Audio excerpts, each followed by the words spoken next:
Hello दोस्तों, नमस्कार। अगर आप भोजपुरी लोकगीतों का आनंद लेना चाहते हैं तो मेरे चैनल वंशु भोजपुरी लोकगीत को सब्सक्राइब करें और बगल में घंटी के निशान को दबाना न भूलें। अरे बिजनेस के कमाई अपनी काली कमाना पापा तबारौरा हरदी चढ़ाई। अरे अम्मा के सिखावल जानी करिया अपना पापा तबारौरा हरदी चढ़ाई। अरे अम्मा के सिखावल जानी करिया अपना पापा तबारौरा हरदी चढ़ाई। अरे बिजनेस के कमाई तू निकलिया कमाना चाचा तबारौरा हरदी चढ़ाई। अरे चाची के सिखावल जानी करिया कमाना चाचा तबारौरा हरदी चढ़ाई।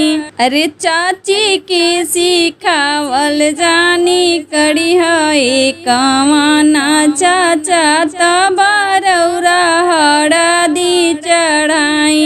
अरे ई हो हरदिया सर बेगुन अगर सूरती दिहले भगवान। अरे ई हो हरदिया सर बेगुन अगर सूरती दिहले भगवान। अरे बैंक में से रुपया निकलिया कमाना भैया तबारौरा हरदी चढ़ाई। अरे भाभी के सरवा जानी तकिया कमाना भैया। अरे भाभी के सरवा जानी तकिया कमाना भैया तबारौरा हरदी चढ़ाई। अरे कोट के कमाई तू निकलिया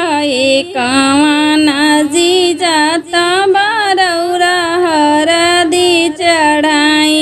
अरे दीदी के कहलिया जानी करिया कमाना जीजा तबारौरा हरदी चढ़ाई।